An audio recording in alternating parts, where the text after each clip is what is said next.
Yo, once again, it's on. Back at you one more again. Real Kens TV in the house like kitchen sinks. Now, before I get into today's story, understand that I'm the self-proclaimed Mr. 30 Minutes or Better, meaning that anytime I drop a story or video, it's guaranteed to be 30 minutes or better. So if you're on your way to work, at work, you don't feel like being there, as we so often don't. You're on your way home from work, you need to laugh, you need to cry, perhaps you're trying to lay down and take a nap, or you're trying to go to sleep at night, depending on whatever time you're listening to or viewing this video, or you're just in the mood for a good old-fashioned true, keyword being true, penitentiary / life story / life experience, this is the channel for you.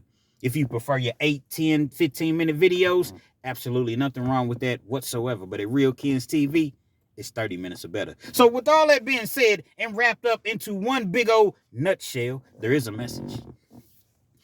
You know, I was going through some of my comments, and I check my emails on a regular basis as well. So I was going through my comments, and I said, let me check my email. A couple people say, hey, Kens, I emailed you. Check your email. Hadn't checked my email in a couple of days, I will admit. So I checked my email, and I get an email from a prosecutor. Prosecutor doesn't tell me exactly where she prosecutes, what district or what have you, what state that she's in. But she goes on to tell me that, Real Kens, I'm really feeling your channel. Actually, I'm a fan of your channel. I think that you do a great job in certain aspects of breaking down the justice system as far as how it works. But, it's always a but. I feel as though you're somewhat misleading the people when it comes to the prosecution and how the police operate. And so I told her, I said, well, if you get an opportunity, watch the video that I dropped today. And I'll give you a prime example as far as how the prosecution tends to work. You got an individual. Because I don't even remember what his name is. We just gonna call him Marcus. Heck, he looks like a Marcus. He's a black dude. Obviously. I can't necessarily say obviously, because I know a couple white dudes named Marcus, but for the most part, if you hear Marcus, he's probably gonna be a black dude. Marcus is a black dude. Had like a little afro at the time. Skinny dude. Wasn't really that tall. Wasn't short either, but I don't know. Because I don't know his exact height, we just gonna say he was 5'11". Marcus was 5'11". The whole world is 5'11" in my eyes, respectfully. Marcus was at Walmart. Don't know exactly what Marcus was doing at Walmart, but he was at Walmart nevertheless. He's standing out front of Walmart, and a police officer, hey, sir, can I talk to you for a second? Marcus thinks nothing of it. No problem, officer. He goes over, he's talking to the officer. The officer's asking him questions, what are you doing here? How did you get here? Are you driving? Who did you come with? Where were you at prior to this? Marcus is answering every single question that the officer is asking him. Yes, sir. No, sir. You mind coming down to the police station with us? Well, officer, why do I need to come down to the police station with you? This particular time, I would say Marcus was had to have been about 42, 43 years old. No older than 45 at this time. Officer, what do I need to come down to respectfully, why do I need to come down to the police station? I've answered every question that you've asked me or what have you. Yeah, but we need to talk to you down at the, headquarters. Really don't have a choice. If they ask you to come down there and you say no, 9 times out of 10, they're going to take you. You're not arrested technically. You're just being detained. But you're not. I'm in these handcuffs, but no. That's for your safety. You're not actually being arrested. Nevertheless, Marcus goes down to the police station. He finds himself in the interrogation room. They do their normal tactics, leave you in there for 20, 30 minutes, sit there and watch you on the camera. Is he looking nervous? Is he making any phone calls? Look at his body movement. How is he, is he looking anxious? Is he looking angry? Is he looking, they watch that, they observe. They come in, hey, how you doing? I'm Detective White. No pun intended. I'm Detective White. This is my partner. Would you care for anything to drink, a coffee, a soda, or you like a snack, or something of that nature, either the vending machines, or they want to get you comfortable. He's sitting in the interrogation room or whatever, and they begin to question him about a purse snatching that had happened a day prior, a whole day prior. He's telling them, hey, man, I don't know anything about a purse snatching, but they don't get right to it. It's, where were you at yesterday? What were you doing at about this time? Can anybody corroborate your story or your whereabouts or your, that part? So eventually they get around to the purse snatching, and Marcus is like, whoa, I never did anything like that. I haven't snatched anybody's purse or, anything like that. They continue to question Marcus. Instead of Marcus just saying, hey, I need an attorney, they continue to question. You see, Marcus, he felt as though I didn't do anything, so therefore I have nothing to hide. A lot of people look at that as, well, if you're not willing to talk to the police, because after all, the police are our friends. They're our friends. If you're not willing to talk to the police, you must be hiding something. It's a concept that some people have, a perception rather, that's just not so true. Sometimes you exercise, actually all the time, exercise your Fifth Amendment rights. Plead the Fifth, man.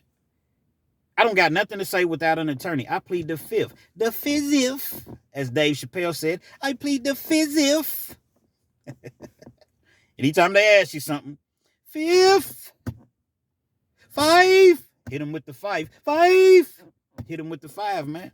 Never talk to no police without an attorney in an interrogation room, because you're in the interrogation room for a certain reason. Now, Miss Prosecutor, have all due respect for you. I appreciate you being a viewer and a fan of the show, but I'm just keeping it real, man. I got to keep it real, Ken's TV, so I got to break this thing all the way down to let the people fully understand how things typically work in this so-called beloved judicial system. As I mentioned, they're questioning Marcus. They take him in. Yeah, they take him into custody. You're not being charged, but you're just being held under suspicion, under investigation. I think they can hold him for like 48 hours, 72 hours. It's something like that. Marcus is very, very confused. I cannot believe this. But after all, Marcus, you do fit the description. You fit the description, right? That's what they say. Fit the description. They take Marcus to the county jail. When he gets to the county jail, like when you first, if for the individuals that never been booked, when you go into the county jail, you go to the counter, they ask you a couple questions, you take out all the things in your pocket or what have you. Well, when Marcus gets to the county jail and he takes the things out of his pocket, there's an officer standing right there. Has a little money in his pocket, you got your wallet, just keys, just, your average things that you have in your pocket. It's like a white powdery, looks like some form of a substance. It's not necessarily a substance, but in the police eyes, it looks like a substance. What is this?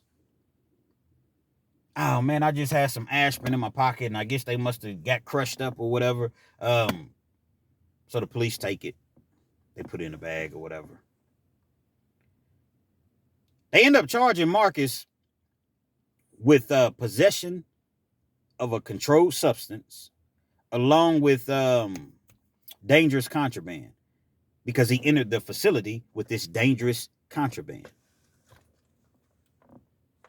So now he goes from being on a 48 to 72 hour hold for an alleged purse snatching to possession of a controlled substance and contraband, promoting dangerous contraband. That's the actual charge. $15,000 bond. After a few days, the holder was taken off of Marcus. He didn't fit the description after all. There was no charges to be filed as far as for the purse snatching. I think what they did was they showed the lady a photo lineup, and Marcus didn't meet the description after all, so they had to take the hold off of him. See, that's the thing about being 5'11". Everybody thinks that you look alike simply because you 5'11". The lady did say the guy had to have been about 5'11". That's what she said. These are not my words. This is what the lady said. Marcus can't go anywhere. He has his $15,000 bond on him. He gets arraigned on that. That's your first initial court appearance. He's hoping that the judge will, reduce his bond. But Marcus has been in trouble before, but it had been, 10, 11 years prior. It doesn't matter. They're still going to look at your criminal history. They're not going to look at it and say, well, he has had some trouble, but it has been over a decade old. No, they're going to say, oh, well, he has a prior, and we would object to any bond reduction. Once again, in the state of Kentucky, in the Commonwealth of Kentucky, your bond is your bond. Most other places, if it's $15,000, it's automatically $1,500, 10%. No, in Kentucky, if your bond is $15,000, guess what? You better have 15 G's. Or you better have a lawyer that goes into court that knows how to spit like a Uzi, and he convinces the judge, or she convinces the judge to reduce your bond to 10% or less, or to be released on your own recognizance. Marcus couldn't afford no attorney like that. So he's sitting in the county jail. He's sitting in the county jail, and he's telling his lawyer. Now, at this point, I'm in the county jail. I'm on my way to the pen. I just happened to be going to court. They took me to court for like some BS. Like I had like a misdemeanor, a fine due or something like that, and I didn't pay it because I'm like, pay it for what? I'm going to the, I'm ready to go to prison. But yet they still taking me back and forth to district court. I'm like, come on, man, y'all waking me up early in the morning. I got to go through this whole all-day ordeal to go to court over something that the judge is just going to throw out anyway. But nevertheless, that's where I met Marcus at. He was in the bullpen. The bullpen is just a cell they throw everybody in until you go to court. Marcus' lawyer comes in. Some of those lawyers, man, they come right in the cell. Some of them will come up to the window, but it's kind of hard to hear them because there's no phone. So there's like these speakers that are on the wall, and you kind of talking through the speakers, but it's loud, so you can't really hear what your attorney's saying. One thing I'll say about this public defender, he walked right in there. So he's talking to Marcus, and the prosecution is offering him, Mrs. Prosecutor, I want you to hear this, and I want you to hear me well. The prosecution is offering Marcus 12 months. 12 months to serve in the county jail. If you don't take this 12 months, we're going to send it upstairs. When you send something upstairs, that means the grand jury is sent to the grand jury. They go over it. The grand jury is comprised of just people, regular people, what have you. They're just called a grand jury. They look over your case and see if something possibly could have happened. If it possibly could have been a crime. It's going to go upstairs if you don't take this 12 months. Well, if it goes upstairs, now I'm dealing with a felony. Now I'm dealing with 5 to 10. He's telling his lawyer, he said, hey, Mr. Attorney. Actually, his attorney's name was Win One Soon. That's what they called him, Win One Soon. Now, that wasn't really his real name, but the reason they called him Win One Soon is because all he did was he never went to trial. Only thing he did was get people to plead guilty, to cop out. So they start calling him Win One Soon. Listen, Mr. Win One Soon. That substance that they found, that so-called substance that they found in my pocket, man, it was aspirin, man. This was aspirin. Yeah, but they're saying that, they're going to waive it up to the grand jury. And if they waive it to the grand jury and it gets into felony court, and I think that you should take this plea deal. So you want me to serve 12 months in the county jail? Well, I could possibly get it probated. Okay, but if you get this probated, then I'm going to have to be on probation for 5 years. And if I mess up, I have to go back and do 12 months in the county jail. I'm sitting here and I'm telling you that this was an aspirin. It was not a controlled substance. He goes back, Win One Soon. Give me just a second. Walks out of the bullpen, goes back, speaks with the prosecution. About 10 minutes, he comes back. Well, the prosecution is alleging that even if it wasn't a real controlled substance, Mr. Prosecutor, listen to this now, respectfully. Even if it wasn't a real controlled substance, it was a simulated substance. Simulated substance is just basically you selling fake, whatever you're selling is fake. Some people I've seen, they break down soap or whatever. You know what I'm saying? Put it in a bag or whatever, and they'll sell that. They'll trick you, especially if it's late at night, if it's dark. Hey, I got this, man. It's called a simulated substance. Problem is, there was no bag, there was no baggies, there was nothing that would even suggest that Marcus was even doing that. I've had aspirin in my pocket before. Forgot that they were in there. But at the same time, I ain't never had them just crushed up. I don't know what that part was about. But hey, it was what it was.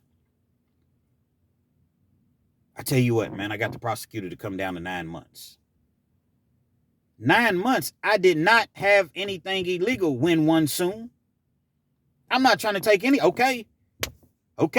Once it gets waived to the grand jury, then it's going to be a long process. And once it's waived to the grand jury, it's going to take 60 days in Kentucky. It takes 60 days in which they have to indict you.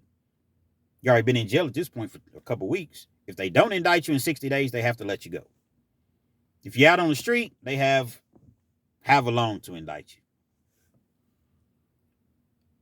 Leaves back out, comes back in. He said, the prosecution wants to continue this for a week. Can you at least get him to drop my bond down? They go before the judge. Judge still doesn't want to reduce the bond. When one soon goes before the judge, Your Honor, there's some discrepancies. We're going to send this controlled substance. We're going to send this to the lab. We're waiting on the lab results to, come back or what have you. We'd request that my client be allowed to be released on his own recognizance, which means you can sign yourself out, signature bond. Judge isn't going for it. Bond remains at $15,000. Marcus goes back to the county jail. A week later, same scenario. He's in the bullpen. This particular time, the lawyer didn't come in the bullpen. I guess he had enough. He's talking to Marcus through the glass. When he's talking to Marcus through the glass, he's telling Marcus that, I got great news for you, man. I got the prosecution to come all the way down. I got the prosecution to come down to 6 months, man. 6 months. And you'll be out of here. You already been in here almost a month. And I think I can get that probated for you. Listen, man, I'm not trying to take no time. When one soon leaves, I'll be right back. Gets his little manila folder or whatever, walks out, talking to the prosecutor again. He comes back in another 10, 15 minutes. Listen, bro. Didn't call Marcus bro, but figuratively speaking. Listen, Mr. Marcus. Prosecutor says she'll give you 45 days, and that's the best she's going to do. She's not willing to go back and forth or what have you. She'll give you 45 days. You already got almost 30 days in, as I previously mentioned. You do another, month or so, 36, 37 days, and you're out of here. You're going home. No probation, no nothing. Nah, man, I ain't taking it. Okay, well, I'm going to just tell her to waive it to the grand jury. It's on you. That's you sure? This is your call. I'm not taking it. Everybody in the bullpen, not myself, I mind my own business, but everybody in the bullpen, man, you crazy, man. People's offering you 45 days and you ain't going to take that? You already been locked up almost 30 days? You're not going to take that? Bro, I didn't do it. It don't matter if you did it. You get to go home. Dog, I did not do it. Marcus is standing his ground. When one soon comes back in. Prosecution said if you plead guilty, you get time served and you walk out of here today. If you plead guilty today, it's the best that she can do. I know that I've come back and forth and told you different offers. If you plead guilty, they're going to break it down to a misdemeanor and you walk out of here today. Time served. Give me about 5-10 minutes to think about that. No problem. When one soon has other clients that he's representing anyway. So He leaves back out to talk to his other clients or whatever, because they have different bullpens. Everybody's not in one big bullpen. You may have, depending on how many people go to court that day and depending on which judge that you're dealing with, is going to determine how many different bullpens are being utilized by inmates waiting to see the judge. Y'all rock with me, man. Where y'all chiming in from? I'm in Lexington, Kentucky.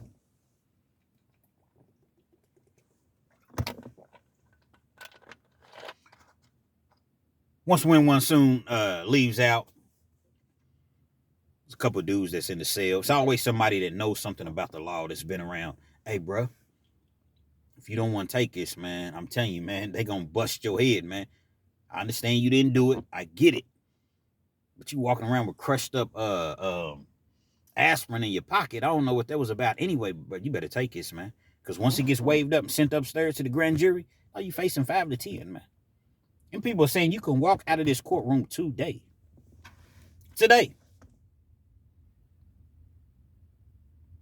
Marcus, no.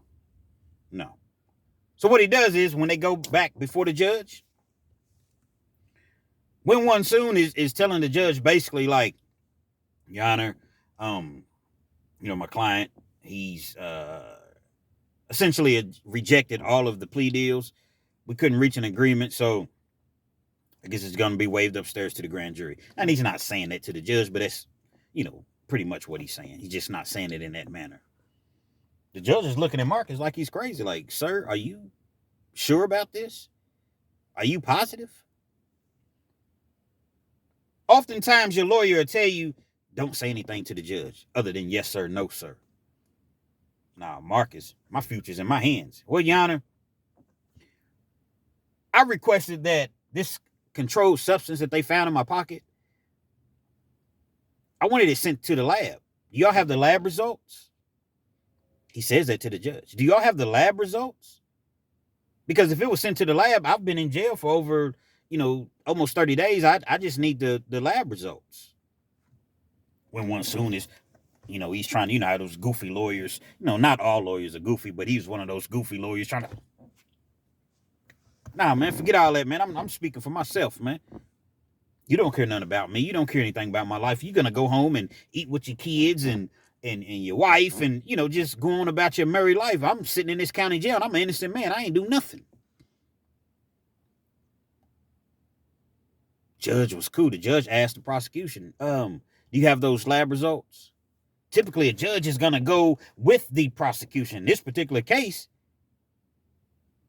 the judge is kind of interested in seeing, okay, I guess he felt as though if this man has an opportunity to simply plead guilty to a misdemeanor and walk out of court today, Mrs. Prosecutor, you still with me? If this man has an opportunity to walk out of the courtroom and walk out of jail today, rather, with time served, and he's still saying no,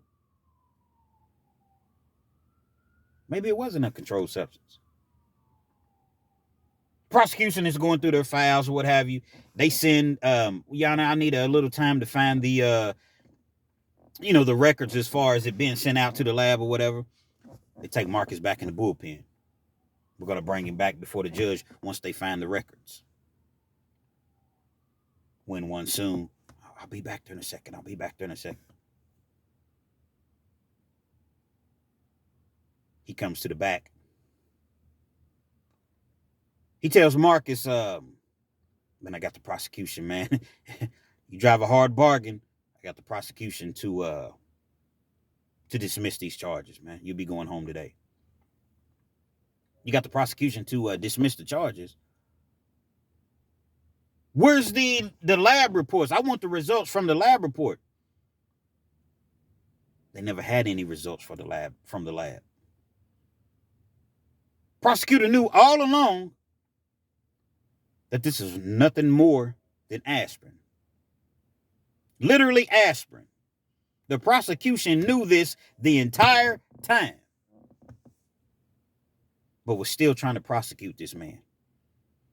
Was still using the threat of sending his case up into felony court for absolutely nothing at all. The man didn't commit a crime whatsoever. When they seen that he wasn't willing to take all of that time that they were offering him in the county jail, 12 months in the county jail is rough. A lot of people would rather, I've seen people say they would rather go and spend 18 months in prison, 2 years in prison, opposed to doing 12 months in the county. The county sucks, but at the same time, I'm not going nowhere to do 2 years when I can be done. I'm gonna just have to deal with that county sucking, for a year. I'm sorry, I'm not gonna go and do 2 years just because I'm doing better time. But hey, that's just me. This is just a prime example of the things that happen to people in this criminal system. There was no lab reports, or if there were lab reports, the lab reports got lost, or the lab reports came back and it wasn't anything. A lot of times when you send stuff off to the lab, it's not even enough it doesn't come back. It's kind of like when you drop it at action in the water and it take your spoon and never mind. If you know, you know. Basically what I'm saying is it wasn't enough to even come back. It's gone. It's lost in the sauce. There was no lab report, and you was trying to prosecute this man, and once he get into felony court, he's facing 5 to 10. And just think that if he was a habitual offender, even though I said that he had a prior, there's a window that you fall within in order to be an habitual offender. In Kentucky, if it's been more than 5 years, you've been off probation, parole, and you haven't had any charges, then you're not eligible for the habitual offender. But I've seen situations to where dudes have been out for 7, 8 years, but they're still on parole. So if they end up catching another case, being that they haven't been off parole for 5 years, even though they've been home for 7 or 8 years, they haven't been out of the system for 5 years, 60 months. They're eligible for an habitual offender, which is called a persistent felony offender. And it'll take a charge in which you're facing 1 to 5. I've seen it to where it'll take a charge in which you're facing 1 to 5 to 5 to 10. But if you have 2 prior felonies, now you're facing 10 to 20 off of something that you should have probably gotten no more than a year or 2 over. Sentence enhancement is no joke. Now, in this particular instance, he wasn't facing that, but look at all the individuals, Mr. Prosecutor, that have been facing that. Look at all the individuals that ended up pleading guilty and taking 5 years and 6 years and 3 years because they didn't want to take a chance of going to trial and getting 20 to life, getting 15 years, getting 20 years. Because in this good old Commonwealth of Kentucky, guess what? They'll give it to you. They'll definitely give it to you. I don't put everybody in one category. I don't say that everybody is the same. I've seen some good judges out there. I've seen some good lawyers out there. Heck, I've seen a couple of decent prosecutors out there. But for the most part, prosecutors' job is to prosecute. By any means necessary, prosecute. Any convictions that they get under their belt, it really helps them. So later on, when they decide to run for office or when they decide to try to become a judge or advance their careers, they have all of these convictions under their belts. The problem is a lot of those convictions, I don't necessarily want to say bogus, but in a sense they are bogus. Because all the people that plead guilty when they haven't even done anything because of the threat of what's going to come later on. It's kind of like car insurance. You got car insurance and you may never have a wreck. You may never have anything that happens to you.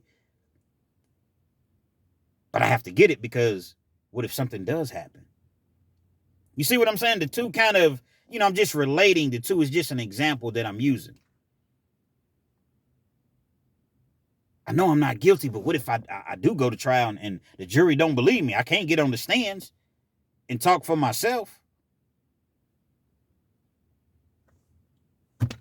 20 years. I've seen it happen plenty of times. 15, 20 years when I could have taken 2 or 3 years and been gone. In Kentucky, if you get a 3-year sentence, you don't go do 3 years. They got programs and everything you can take. So if you got a 3-year sentence, you go up for parole in about 4 or 5 months. If you don't get parole, you can take you a couple classes and be home in a year. So you thinking like this, and it's like, man, I got to go on and take his 3 years. I got to take his 5 years or whatever, because I can't risk getting all of this time. Now, if you got some money, it's different because now you can hire a real attorney. You're not going to have to deal with your win-one soons. You're going to hire a real attorney. The attorney's going to come in. First thing they're going to ask for is the lab reports. That's the first thing that anybody should, with the, with their mind, would come in and ask for. Okay, you said that this was a controlled substance. We need the reports back from the lab. You don't have that. There's no case whatsoever. And again, the prosecution knew that, but guess what? She didn't care. See, in her eyes, Marcus was just another thug on the street, get him off the streets or whatever, and on to the next. But in the meanwhile, all the big criminals, as far as that are scamming people out of millions and taking the elderly's last, and they can't even afford, and they lose their homes, and, to show American greed and things of that nature, whenever they get caught up, they get 6, 7, 8 years in the feds. Ooh. But y'all want to give the Marcuses of the world, which is me, which is all of us, 5 to 10 for some aspirin. And that you knew that it wasn't a simulated substance. So, Mr. Prosecutor, this is an example, one of the many, many, many examples that I have personally of why I say that a lot, not all, but a lot of prosecutors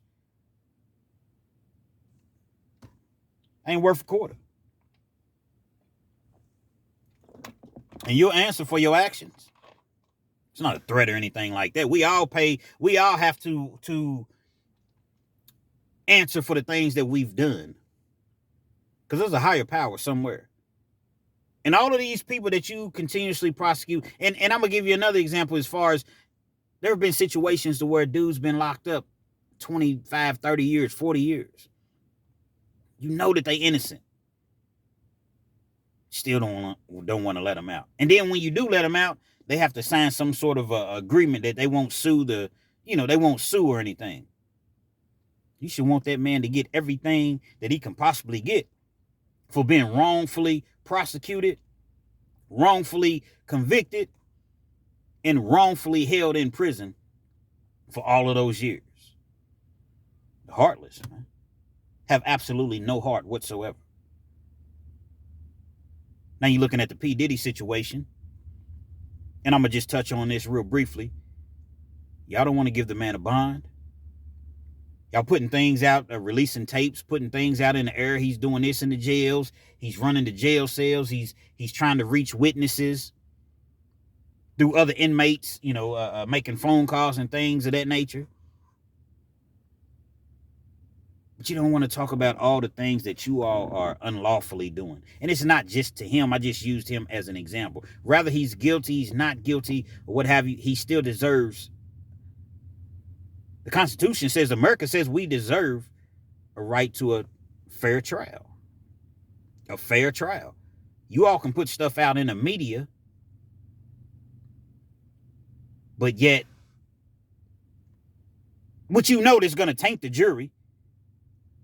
But y'all call that fair? I understand life is not fair. But if you don't have no money in this world, man, if you don't got no money, no resources, no capital, no Skrilla, no scratch, and you find yourself on the other side of the law, they definitely gonna do you in, man. They know that holding you in that county jail it's harder to fight a case, inside opposed to being outside.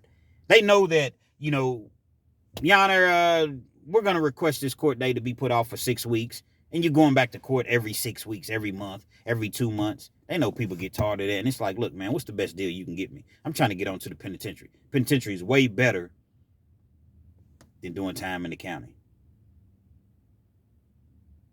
Once again, Mr. Prosecutor, I definitely appreciate you reaching out to me. I appreciate you watching the show.